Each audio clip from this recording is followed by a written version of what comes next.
Coucou tout le monde, bienvenue sur Viens et chez moi, écoutez, prête l'oreille, je suis Vaya Priar et je suis très heureuse de pouvoir vous retrouver cette semaine pour une nouvelle étude du livre de Mormon. Nous découvrons cette semaine les premiers chapitres du livre de Mormon dans un Éphi et j'espère que vous vous êtes engagés à lire et méditer ces écritures. Le livre de Mormon commence par le récit d'une famille bien réelle faisant face à de véritables difficultés. Cela s'est passé 600 ans avant Jésus-Christ. Mais il y a une certaine partie de ce récit qui seront familières aux familles de notre époque. Les membres de cette famille vivaient dans un monde de plus en plus méchant. Le Seigneur alors leur promit que s'ils le suivaient, il les conduirait en lieu sûr. Chemin faisant, ils connurent des bons et des mauvais moments et reçurent de grandes bénédictions. Ils furent témoins de miracles et se querellèrent. On trouve rarement dans les Écritures un récit aussi détaillé d'une famille qui essaye de vivre l'Évangile. Des parents qui s'efforcent d'inspirer la foi à leur famille et s'inquiètent de leur sécurité. Des enfants qui décident s'ils vont croire leurs parents et des frères qui sont confrontés à la jalousie, qui se disputent et parfois se pardonnent mutuellement. Il y a une certaine force dans les exemples de foi de cette famille que nous trouvons dans le livre des Mormons et une famille imparfaite. Alors, pour commencer notre étude de cette semaine, de ma première vidéo, j'aimerais faire une petite analogie. Lorsqu'une personne part en randonnée, elle s'assure toujours d'avoir sur soi ce que les randonneurs appellent les 10 essentiels. Quels sont-ils? Là, il y en a un peu plus de 10 sur ma photo, mais permettez-moi de vous en donner quelques-unes. Une carte, une boussole, ou même de nos jours un GPS, une lampe de poche ou une lampe frontale, et vous savez que si vous avez des ennuis, vous ne savez jamais si vous allez devoir passer du temps dans le noir. Je n'irai jamais en randonnée sans une lampe de poche. Nous avons besoin également d'eau pour nous assurer d'avoir suffisamment ou un moyen d'obtenir de l'eau. De nos jours, certaines personnes emportent des filtres à eau lorsqu'ils partent en randonnée. Nous avons besoin également de nourriture, des bars, céréales, des bonbons, des sandwichs, des calories pour nous aider à continuer.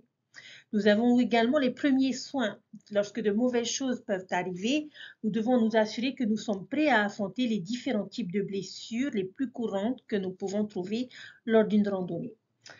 Je ne pense pas qu'il soit nécessaire de toujours transporter une tente partout où nous allons, mais il est bien d'avoir un sac de bivouac d'urgence ou au moins une des couvertures spatiales qui pourrait être utilisée comme protection contre les éléments si jamais les choses venaient à mal tourner. Le feu est aussi un essentiel, une façon d'allumer le feu. Le feu peut s'avérer utile de nombreuses manières à l'extérieur pour avoir de la chaleur, de la lumière et pour se protéger à l'étranger contre les animaux sauvages ou pour une signalisation. Purifier l'eau et cuire les aliments. Il est bien d'avoir différents moyens de pouvoir allumer un feu. Une isolation, il est toujours bon d'apporter une veste, même lorsqu'il fait chaud. On ne sait jamais quand les températures pourraient baisser. Et même si nous sommes au milieu de l'été, si nous sommes mouillés ou s'il pleut et qu'il y a du vent, nous pouvons très vite avoir très froid. Un autre essentiel est le couteau, une sorte d'outil multifonction. Un couteau peut être utile pour toutes sortes de choses en plein air. Celui qui est souvent négligé dans les essentiels est la protection solaire. Le soleil peut nous nuire si nous ne sommes pas préparés, surtout si nous aimons faire de la randonnée dans le désert. Un chapeau, des lunettes de soleil, de la crème solaire peuvent donc s'avérer être utiles. Il y a évidemment d'autres choses que nous pourrions envisager d'emporter avec nous en plein air, mais ces 10 éléments se démarquent comme les plus essentiels et les plus critiques. Personne ne devrait vouloir faire de randonnée sans ces éléments essentiels. Peut-être que le livre de Mormon commence par une sorte de voyage, de randonnée, n'est-ce pas? Le livre de Mormon raconte le voyage d'une famille à travers la nature et à travers un désert, et c'est toute une aventure. Il s'agit de l'un des plus grands récits de voyage des Écritures. Si on devait en nommer d'autres, on pourrait parler de l'Exode de l'Ancien Testament, le voyage vers la terre promise effectué par les Jarédites que nous étudierons un peu plus tard cette année dans Éther. Il y a le voyage à travers l'Ouest américain de nos premiers pionniers et il y a aussi d'autres petits voyages. Mais j'ai découvert que la meilleure façon de rendre ces histoires plus pertinentes est de comparer leur voyage vers leur terre promise avec notre voyage vers notre terre promise qu'est le royaume céleste. La vie est comme un désert et c'est un symbole approprié, n'est-ce pas? C'est un voyage semé d'embûches et de dangers, mais ce n'est pas une entreprise désespérée et elle ne doit pas non plus être misérable. Et s'y lancer ne doit pas nécessairement être une chose effrayante ou terrible. Si nous avons la bonne attitude, le bon équipement et que nous sommes préparés, cela peut devenir une expérience incroyablement difficile, mais super enrichissante. Les membres de la famille de Léhi vont nous montrer la bonne et la mauvaise manière de procéder.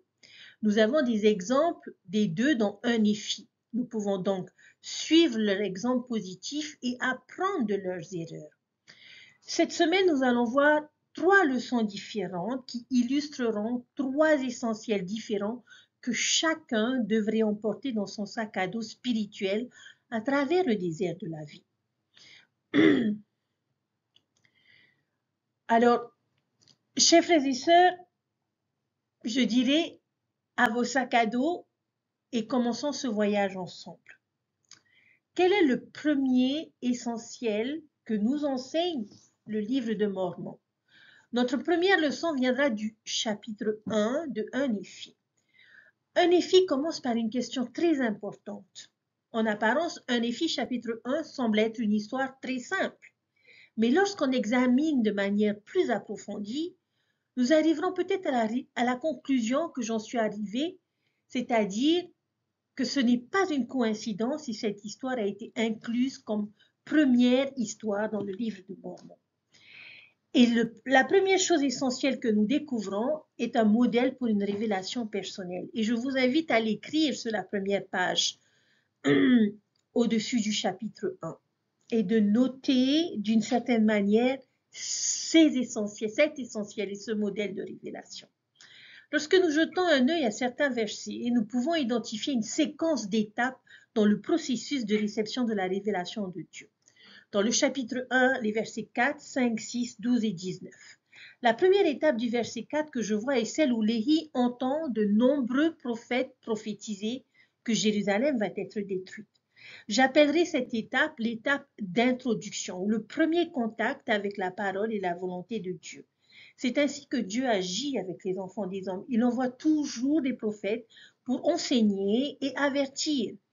Oui, il aime que nous apprenions à reconnaître la petite voix douce de l'Esprit qui nous guide, mais il comprend aussi que parfois nous avons besoin d'une voix claire, audible et sans équivoque qui révèle la volonté et les instructions de Dieu. Et cette voix vient de nos prophètes. L'avertissement spécifique ici est la destruction de Jérusalem. Repentez-vous ou soyez détruits. Il est intéressant de noter que le livre de Mormon commence et se termine par la destruction d'un peuple. Peut-être devrions-nous garder les yeux et les oreilles ouverts sur les choses qui mèneront les peuples et les nations à la destruction et en prendre note afin de ne pas tomber dans le piège. Lorsque Léhi apprend que Jérusalem va être détruite, quelle est la prochaine chose que nous le voyons faire? Étape 2, verset 5, il prie de tout son cœur. La sincérité est donc la clé ici. J'appellerai cette étape l'invocation. Léhi veut savoir par lui-même que les paroles qu'il entend sont vraies. Et ce qui se passe à la suite de cette prière nous dit qu'il a vu et entendu beaucoup de choses. Donc Dieu répond à la prière de Léhi et lui donne la révélation qu'il recherche. Et cette troisième étape est ce que j'appelle l'étape de confirmation. Léhi reçoit la confirmation et de la sagesse auprès de Dieu. Lorsqu'on regarde au verset 12, lorsque Dieu lui accorde la sagesse, il le remplit de l'esprit. Donc il confirme, l'esprit confirme ce qui a été révélé. Finalement, une fois que Léhi a découvert la vérité et l'a confirmée, qu'est-ce qu'il fait ensuite? Regardez le verset 19, chers frères et sœurs. Et il arriva que les Juifs se moquèrent de lui à cause des choses dont il rendait témoignage à leur sujet, car il a vraiment témoigné de leur méchanceté et de leur abomination. Et il témoigna que les choses qu'il avait vues et entendues, ainsi que les choses qu'il avait lues dans le livre, manifester clairement la venue d'un Messie et aussi la rédemption du monde. Alors, quelle est cette quatrième étape? Il a témoigné, il a déclaré, il connaît la vérité, il déclare et témoigne de cette vérité aux autres. Et j'aime beaucoup cette étape. Et grâce à la déclaration de Léhi, un autre personnage clé du livre de Mormon va être touché. Et il s'agit de son fils Néphi. Dans les chapitres suivants, nous verrons que Néphi suit exactement le même schéma. Cela fonctionne de manière circulaire car l'expérience d'une personne avec ce modèle l'amène à témoigner aux autres et d'autres peuvent alors suivre les mêmes étapes que la première. Et je vais juste vous expliquer cela pour que vous puissiez le voir. Dans le chapitre 1, verset 16, nous voyons que Léhi prophétise et parle à ses enfants. Puis dans le chapitre 2, verset 16, il arriva que moi, Néphi, étant extrêmement jeune et étant néanmoins de grande stature, ayant aussi un grand désir de connaître les mystères de Dieu, c'est pourquoi je criai au Seigneur et voici, il me visita et adoucit mon cœur, de sorte que je crus à toutes les paroles qui avaient été dites par mon Père. C'est pourquoi je ne me rebellai pas contre lui comme mes frères. Voilà donc l'étape numéro 2, il prie. Et à la suite de cette prière, nous voyons le Seigneur répondre à Néphi au verset 19 à 24. Lui aussi voit et entend beaucoup de choses. Nous voyons une description de la confirmation de l'Esprit dans le verset 17 où Néphi dit que le Seigneur, lui, s'est manifesté par son Saint-Esprit. Et que fait Néphi au verset 17? Il parle à Sam, son frère, il témoigne de ce qu'il a vu. Et nous pouvons supposer que Sam va lui-même subir ce même processus, ce même modèle de révélation à la suite du témoignage de Néphi et de son père, car lui aussi suivra. Il existe, chers frères et sœurs, de nombreux exemples de ce schéma tout au long de cette histoire et même tout au long du livre de Mormon tout entier. Nous le reverrons lorsque Néphi aura sa vision de l'arbre de vie. Nous le reverrons dans l'histoire d'Énos, dans l'histoire d'Alma le jeune, d'Amulek, de Lamonie et de sa famille, du frère de Jared et dans bien d'autres histoires tout au long du livre de Mormon. Alors, si nous devions appliquer les Écritures à nous, quelle est l'une des choses les plus importantes que nous puissions emporter dans notre sac à dos spirituel? C'est la révélation personnelle. Une compréhension de ce modèle et une volonté de l'appliquer. Dieu parle à l'homme et il veut nous parler, chers frères et sœurs, à chacun d'entre nous. Lorsque les prophètes témoignent, si nous prions avec sincérité pour obtenir la confirmation de la vérité, nous verrons et nous entendrons beaucoup. Et ensuite, nous devons sortir et témoigner de ce que nous avons vu et entendu. Une excellente citation que j'aimerais partager avec vous aujourd'hui, c'est le président Nelson qui a dit ceci: « Priez au nom de Jésus-Christ pour vos inquiétudes, vos peurs, vos faiblesses, oui, les désirs même de votre cœur. Et puis, écoutez. Écrivez les pensées qui vous viennent à l'esprit, enregistrez vos sentiments et suivez les actions que vous êtes invités à entreprendre. En répétant ce processus jour après jour, mois après mois, année après année, vous grandirez dans le principe de la révélation. Est-ce que Dieu veut vraiment vous parler? Oui. » Fin de citation, Russell M. Nelson. Chers frères et sœurs, avez-vous déjà vu ce modèle se réaliser dans votre propre vie? S'il vous plaît, si c'est le cas, partagez votre expérience avec votre famille et vos amis. Maintenant, n'est-ce pas intéressant que la toute première histoire du livre de Mormon parle d'un homme qui entend les paroles des prophètes, prie pour les comprendre et voit sa prière exaucée et en témoigne ensuite aux autres? N'est-ce pas exactement ce que nous sommes censés faire nous-mêmes avec le livre de Mormon? Cette année, nous allons entendre les paroles des prophètes dans ces pages sacrées. Nous allons entendre leurs avertissements et leurs appels à l'action. Alors, que devrions-nous faire lorsque nous entrerons en contact avec ces paroles des prophètes? Faisons ce que Léhi a fait. Prions à leur sujet, demandons conseil. N'attendons pas d'avoir fini d'étudier le livre de Mormon pour prier sur sa véracité. Ce n'est pas seulement quelque chose que nous faisons une fois que nous avons terminé le livre de Moroni. Nous le faisons tout au long du chemin. La confirmation devrait intervenir tout au long de notre étude, chers frères et sœurs, et pas seulement une seule fois à la fin. Et si nous abordons notre étude de cette façon, avec ce modèle fermement placé dans nos sacs à dos spirituels, je peux vous garantir que vous aussi verrez et entendrez beaucoup de choses. Maintenant, cela ne viendra peut-être pas sous la forme d'une colonne de feu ou de vision céleste, mais cela viendra. La lumière et la puissance de Dieu vous seront manifestées et il confirmera le message en remplissant votre âme de l'esprit. Mais alors, et ensuite, n'oublions pas la dernière étape. Une fois que nous aurons confirmé sa véracité, sortons et partageons-la avec les autres. En fait, cela peut être une condition préalable pour recevoir une réponse en premier lieu, une volonté d'agir sur la base de la confirmation que nous demandons. Témoignons et déclarons notre foi une fois que nous l'avons trouvée par nous-mêmes. Un petit aperçu rapide supplémentaire. N'aimez-vous pas la façon dont Dieu révèle la vérité à Léhi? Lorsque vous allez au verset 11 et 12, il ne fait pas annoncer par un ange, ce n'est pas proclamé par la voix de Dieu lui-même. Comment le fait-il? Regardez le verset 11. Ils descendirent et s'en allèrent sur la surface de la terre, et le premier vint se tenir devant mon père, lui donna un livre et lui commanda de le lire. Et il arriva que tandis qu'il lisait, il fut rempli de l'Esprit du Seigneur. Le Sauveur se dirige vers Léhi et lui tend un livre et lui dit « Lis ceci ». Et comme Léhi le lit, il est rempli de l'Esprit. Je crois que c'est exactement la situation dans laquelle nous nous trouvons tous en tant qu'étudiants du livre de Mormon en ce moment. Nous aussi, nous recherchons l'aide divine et la sagesse de Dieu. Et comment est-ce qu'il nous répond? Son Fils Jésus-Christ nous tend un livre et nous dit « Lis ceci ». Et ce livre est le livre de Mormon. Pensez-vous que c'est une coïncidence s'il s'agit de la première histoire du premier chapitre du livre de Mormon? Je ne sais pas. J'aimerais vous proposer un défi, chers frères et sœurs.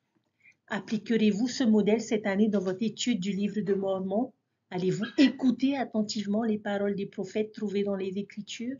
Allez-vous prier pour obtenir une confirmation? Et si vous le faites ou vous l'avez reçu, en témoignerez-vous aux autres?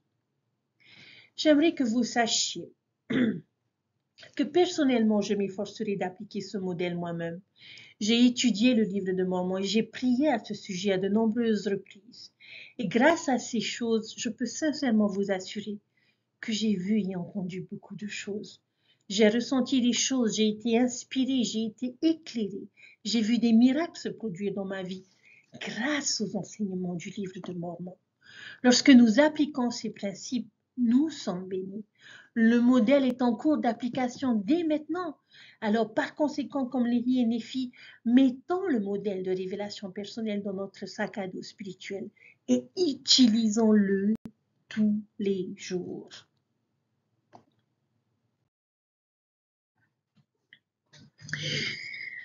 Voyons à présent le deuxième essentiel spirituel que nous devrions emporter avec nous lors de notre voyage à travers le désert de la vie.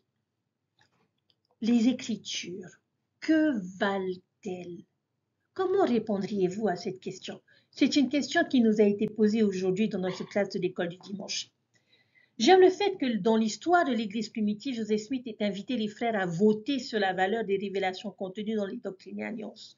Leur conclusion, la conférence a voté qu'elle estime que les révélations valent pour l'Église les richesses de la terre entière, temporellement parlant. J'aime beaucoup la formalité de cela. Nous avons voté et c'est ce que nous avons conclu, qu'elles valent tout l'argent du monde. Mais peu importe. La grande question de cette leçon sera: que valent pour vous les Écritures? Les chapitres 3 à 5 de 1 Néphi vont nous aider à déterminer la valeur des Écritures, la valeur de leurs paroles. Alors, la grande question pour nous ici donc est: que valent les Écritures? La première réponse se trouve dans le chapitre 2, versets 6 et 3, et dans le chapitre 3, verset 2, chapitre 2, verset 6, on nous dit qu'il fallait 3 jours de désert. Et lorsqu'ils sont arrivés dans le désert, ils devaient retourner à Jérusalem pour chercher les plaques. Donc la première chose, c'était 6 jours dans le désert. Dans le chapitre 3, apparemment, que valaient pour eux les Écritures basées sur ces versets? Tout leur or, leur argent, leurs objets précieux valaient toutes les richesses matérielles. Et ils y ont renoncé à cause des Écritures. Maintenant, ça ne marche plus. Laban les prend, mais ils sont toujours prêts à y renoncer. Toutes les richesses que valent les Écritures, toutes les richesses. Dans 1 Éphésiens chapitre 3, verset 13 et le verset 25, un peu plus difficile à identifier, mais que s'est-il passé lors de leurs 2 premières tentatives pour obtenir les plaques? Laban cherchait à les tuer. Alors, que sont-ils apparemment prêts à donner ou à risquer pour obtenir les plaques? Leur vie. Les Écritures valent la peine de risquer notre vie. Et nous avons de nombreux exemples de personnes qui étaient prêtes à risquer ou à donner leur vie pour une parole. Des gens comme Abinadi, Moroni, Samuel le Lamanite, le Christ lui-même et tous les premiers apôtres, William Tyndale, Joseph et Hiram. J'aime ce que disait Doctrine et Alliance à propos du livre de Mormon. Cela a coûté le meilleur sang du 19e siècle, un coût considérable. Les valeurs suivantes proviennent de 1 Éphésiens chapitre 4, les versets 10 à 18, et je pense qu'il y a 2 manières de répondre à cette question. Nous avons 2 mots tirés de cette histoire. Premièrement, il valait apparemment la vie d'un homme méchant, et cela ne doit pas être pris à la légère. Nous savons à quel point Dieu apprécie la vie. Donc, pour lui, demander à Néphi de faire cela devait être quelque chose que Dieu savait qu'il était nécessaire que Néphi fasse pour qu'il puisse obtenir les plaques. Car sinon, aurait-il voulu qu'il fasse cela? Il existe une autre façon de voir les choses, et c'est le seul endroit dans le récit de Néphi où on voit Néphi reculer devant un commandement du Seigneur. Partout ailleurs, Néphi est le genre de disciple: j'irai et je ferai, je dois obéir. Si Dieu me commande de dire à cette eau, soit la terre, cela se ferait. Mais ici, il se rétracte. Et cela nous montre à quel point c'est difficile pour Néphi. Alors que valent les Écritures? Faire des choses plus difficiles que nous pourrions jamais faire.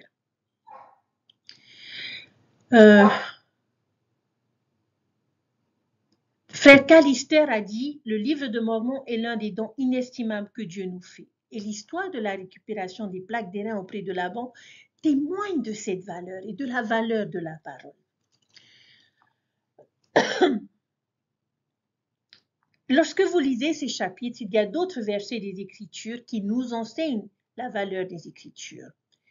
Si nous examinons quelques versets suivants, nous pouvons trouver d'autres raisons pour lesquelles les Écritures sont si précieuses et que je vous invite à marquer dans vos Écritures, dans votre livre de Mormon.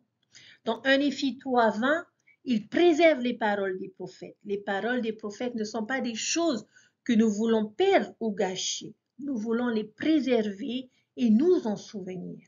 À l'époque d'Adam, il ne les appelait même pas Écritures, il les appelait livres du souvenir. Nous voyons cela dans Moïse chapitre 6. Peut-être devrions-nous commencer à les appeler ainsi au lieu d'écriture. Cela pourrait nous aider à les valoriser davantage. 1 Éphésiens 4, versets 2 à 3, j'aime beaucoup cela. Où Néphi a-t-il puisé force et foi pour retourner à Jérusalem pour aller chercher les plaques après avoir failli perdre la vie en essayant de les obtenir? Dans les Écritures. Il trouve sa force dans l'histoire de Moïse et de la séparation de la mer Rouge. Il dit: soyons forts comme Moïse et le Seigneur est capable de nous délivrer comme nos pères. Si Dieu peut les aider, il peut nous aider aussi. Néphi était certainement quelqu'un qui connaissait l'importance de comparer ou d'appliquer les Écritures à nous-mêmes. Chapitre 4, versets 15 à 16. Néphi dit qu'il ne pourrait pas observer les commandements du Seigneur selon la loi de Moïse s'il n'avait pas la loi. Alors, il nous enseigne les commandements et ce qui est bien et ce qui est mal. Voilà une véritable valeur des Écritures. Dans le chapitre 5, verset 17, les Écritures nous remplissent de l'Esprit. Versets 21 à 22, ces versets sont parmi les meilleurs, je pense, de toute la leçon et constituent un excellent moyen d'approfondir le message de notre leçon profondément dans notre cœur. Verset 21, et nous avions obtenu les annales que le Seigneur nous avait commandées, et nous les avions sondées un si beau mot pour décrire la façon dont nous devons interagir avec elles. Ne pas les lire, mais les sonder. Et avons découvert qu'elles étaient désirables, oui, d'une grande valeur pour nous, au point que nous ne pouvions préserver les commandements du Seigneur pour nos enfants. Verset 22, c'est pourquoi le Seigneur a jugé sage que nous les emportions, tandis que nous voyagions dans le désert vers la terre de promission. Chers frères et sœurs, les Écritures ont une grande valeur. Il est sage que nous les emportions avec nous et le recherchions tout au long de notre voyage de vie. J'aimerais vous demander, à quoi Dieu nous a-t-il demandé d'abandonner pour avoir les Écritures dans notre vie? Et je répondrai à cette question, pas grand-chose, n'est-ce pas?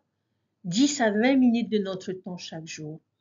Si nous voulons une copie des Écritures, nous pouvons simplement consulter sur la bibliothèque, effectuer une recherche en ligne et acheter un ensemble pour une somme modique.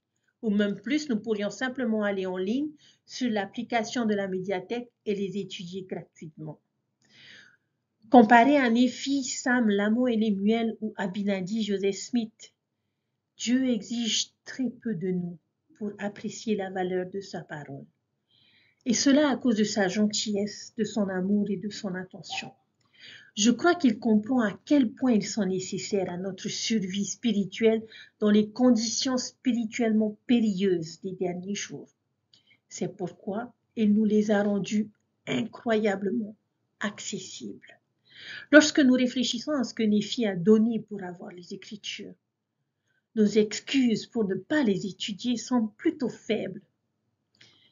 Pouvez-vous imaginer qu'au moment du jugement, Jésus s'approche de nous et nous demande « As-tu apprécié ma parole ?» Et peut-être que nous commencerions à donner des excuses. Tu sais, Seigneur, la vie était tellement chargée, c'était un peu difficile à comprendre et parfois elle n'était tout simplement pas aussi divertissante que d'autres choses. Et pendant que nous expliquons, peut-être que Jésus tendrait la main et nous dirait « Attends, juste une seconde avant de continuer. » Et il appelle Nephi et lui dit « Nephi, viens ici une seconde, s'il te plaît. » Nephi s'approche de nous et Jésus lui dit « Veux-tu rester une seconde ici pour moi, s'il te plaît ?» Puis il se retourne vers nous et nous dit « Maintenant, dis-moi. » Chers frères et sœurs, en sachant que Nephi a enduré pour les Écritures, allons nous sentir à l'aise avec nos excuses dans ce contexte? Probablement pas. Assurons-nous donc d'accorder la juste valeur à nos Écritures. Quelle valeur avez-vous trouvé dans les Écritures? Que pouvons-nous faire pour montrer que nous comprenons la valeur de la parole de Dieu? Ma suggestion à chacun d'entre nous serait simplement de les étudier et de les rechercher. Montrons à notre Père Céleste que nous apprécions ces paroles en nous régalant quotidiennement, en les aimant, en les partageant et en témoignant. Je ne pense pas devoir vous convaincre, chers frères et sœurs, de ce que je ressens à propos des Écritures. Elles sont tellement incroyables et je me sens incroyablement chanceuse de pouvoir étudier et enseigner avec eux presque tous les jours. Je le fais depuis quelques années maintenant et ça n'a jamais changé. Je crois que chaque religion a quelque chose à nous apprendre et nous pourrions tous nous permettre d'avoir un peu plus de sainte envie pour les forces démontrées dans les autres religions. L'une des choses que j'admire le plus est dans la religion des Juifs et leur incroyable amour et leur respect pour les Écritures. J'avais une élève juive qui m'a partagé certaines expériences et notamment le fait que les rabbins retiraient soigneusement les rouleaux de la Torah de leur étui. Ils marchent lentement en les berçant dans les bras comme un petit enfant. Ils déroulent doucement et lisent avec beaucoup de révérence et de respect sur leurs lèvres. Il y a tellement d'amour et d'affection pour la parole de Dieu. Ce sont des livres comme Deutéronome et Nombre. Et bien que pensons-nous des livres comme Alma, l'Évangile de Jean, la section 76, le livre d'Abraham? Cela équivaut-il à leur respect et à leur amour pour la Torah? Il y a même une cérémonie spéciale et une sorte de funérailles que les Juifs organisent lorsqu'une Torah est considérée comme trop vieille et doit être retirée. Ils le prennent et l'enterrent presque comme s'il s'agissait d'un être humain. Savez-vous ce que c'est qu'une bar mitzvah? C'est un rite de passage pour les garçons et les filles juifs vers l'âge adulte. Que font-ils pour montrer qu'ils sont désormais des hommes et des femmes? Ils ont le privilège de lire les Écritures en public. Je pense que nous ferions bien de tirer les leçons de leur exemple. Est-ce que nous valorisons et aimons les Écritures autant qu'eux? Je prie pour que nous reconnaissions la valeur de la parole de Dieu. Et c'est la deuxième chose que je voudrais m'assurer d'avoir dans mon sac à dos spirituel. Il est sage dans le Seigneur que nous les emportions avec nous, alors que nous voyageons dans le désert vers la terre promise. Un petit avertissement. Le livre de 1 Néphi a encore bien plus à nous apprendre sur le rôle des Écritures dans notre vie. Il nous reste encore à parler de la barre de fer, du Gaouna et d'autres enseignements formidables, mais nous y reviendrons dans les leçons futures. Alors, chers frères et sœurs, restons à l'écoute. La valeur de la parole est un thème majeur de tout le livre de 1 Néphi.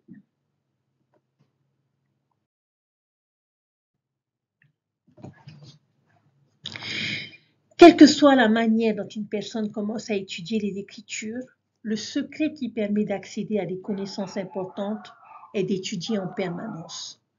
Je ne me lasse jamais de découvrir les grands trésors de vérité que contiennent les Écritures, parce qu'elles enseignent avec clarté, d'une manière aussi claire qu'une parole peut l'être. Les Écritures témoignent du Christ. Elles nous disent tout ce que nous devons faire. Elles peuvent rendre sages à salut. Grâce à notre lecture des Écritures et aux prières qui accompagnent notre étude, nous pouvons acquérir une connaissance qui nous apportera la paix et qui nous aidera à concentrer notre énergie sur les priorités éternelles. Lorsque nous commençons à lire quotidiennement les Écritures, nous allons apprendre des choses sur notre Père céleste, sur son Fils Jésus-Christ et sur ce que nous devons faire pour être comme eux. Nous allons apprendre des choses sur le Saint-Esprit et sur la manière de nous qualifier pour avoir sa compagnie. Nous allons apprendre des choses sur notre identité en tant qu'enfant de Dieu, choses essentielles. Apprendre qui nous sommes, pourquoi nous sommes sur cette terre et ce que nous devons faire de notre vie. Les Écritures sont si importantes que Néphi a risqué sa vie pour en obtenir un exemplaire. Il voulait voir, entendre et savoir. Il a sondé les Écritures et a découvert qu'elles étaient très désirables et d'une grande valeur. Dans les Écritures, il a appris ce que le Seigneur avait fait dans d'autres pays parmi les peuples d'autrefois. Il s'est mis à étudier les Écritures et il a été instruit sur notre Père céleste, sur son Fils Jésus-Christ, sur le Saint-Esprit et sur son identité de Fils de Dieu. Il a également appris qui il était et ce qu'il devait faire. J'ai une grande confiance en chacun d'entre vous, chers frères et sœurs. En ayant l'habitude d'étudier quotidiennement les Écritures, nous serons amenés à croire aux Écritures saintes, oui, aux prophéties des saints prophètes qui y sont écrites. Nous serons les mères et les pères et les dirigeants qui prépareront la prochaine génération en lui permettant de comprendre l'Évangile et d'en avoir le témoignage. Nos enfants seront des hommes et des femmes pleins de foi qui continueront à édifier le royaume de Dieu sur la terre grâce à ce que nous leur aurons enseigné à l'aide des Écritures. Si vous n'avez pas encore pris l'habitude de lire les Écritures, le meilleur moment pour commencer est aujourd'hui.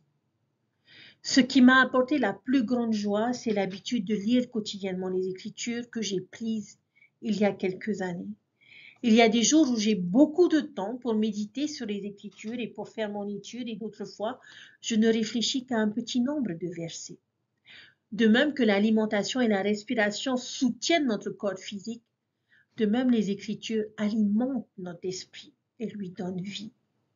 Je peux maintenant faire écho à Néphi et dire « Mon âme fait ses délices des Écritures, et mon cœur les médite et les écrit pour l'instruction et le profit de mes enfants.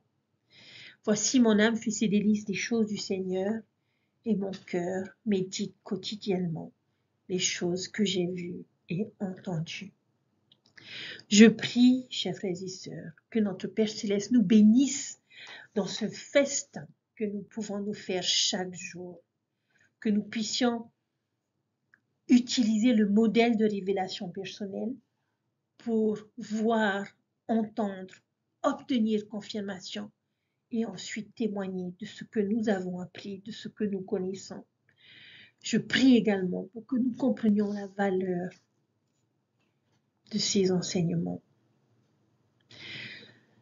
que nous puissions savoir les sacrifices, comprendre les sacrifices qui ont été faits pour que ce livre soit à notre disposition aujourd'hui. Alors mérite-t-il de rester dans un placard ou sur une étagère? Je sais que Dieu vit et je sais qu'il nous aime. Et nous sommes bénis d'avoir le livre de Mormon dans notre vie.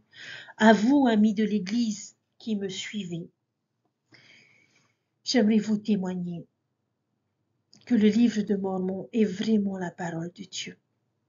Et que toute personne qui prendra le temps de le lire et de le méditer et de prier à son sujet pourra découvrir de véritables trésors et connaître la joie dans cette vie malgré les difficultés.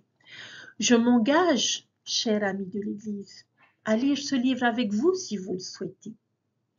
Je m'engage à prendre le temps de vous faire découvrir ces choses si vous le souhaitez. Envoyez-moi un message et nous prendrons rendez-vous et nous le lirons ensemble. Ce sera avec beaucoup de joie parce que c'est ce que j'ai aujourd'hui de plus précieux dans ma vie et que j'aimerais que vous ayez également dans votre vie. Je sais qu'ils sont vrais et peut changer une personne et peut changer une vie dans une perspective éternelle. C'est la parole de Dieu. Et si vous voulez que Dieu vous parle, je vous invite à ouvrir ce livre et à le lire. C'est mon témoignage, mon engagement que j'aimerais vous laisser au nom de Jésus-Christ. Amen. Chers frères et sœurs, pour certains d'entre vous, vous savez que j'ai créé une nouvelle page Instagram. Viens et suis-moi. Je vous invite à vous y connecter et à me suivre de manière à pouvoir régulièrement voir mes publications de questions de réflexion par rapport à notre étude de la semaine, des questions qui me viennent dans mon étude personnelle et que j'aimerais partager avec chacun d'entre vous, des citations peut-être que je découvrirai et qui me toucheront et que je voudrais partager avec vous. Je vous invite également à partager notre page YouTube avec vos amis, votre famille, de manière à pouvoir toucher un maximum de personnes. Voilà une meilleure façon de montrer la véritable valeur de ce livre. C'est en partageant son étude. Et je vous invite à le faire. Merci de me suivre. Merci pour vos gentils messages. Merci pour vos vœux, chers frères et sœurs, qui m'ont beaucoup touchée et qui m'ont boosté et motivé à continuer et à persévérer dans ce travail qui peut être... je ne trouve pas le mot, mais qui prend parfois beaucoup de temps, mais qui me permet vraiment de m'enrichir. Et j'espère que mes vidéos et mes citations et mes questions vous aideront à vous enrichir également. Prenez soin de vous. Nous n'avons pas fini. Il y a une deuxième partie où nous allons continuer à creuser dans notre étude des 5 premiers chapitres de Un Néphi. Mais en attendant, j'espère que vous allez appliquer le modèle de révélation que nous avons vu ensemble aujourd'hui et que vous allez comprendre la valeur de ce livre et agir en conséquence. Prenez soin de vous et je vous dis à bientôt. Bye.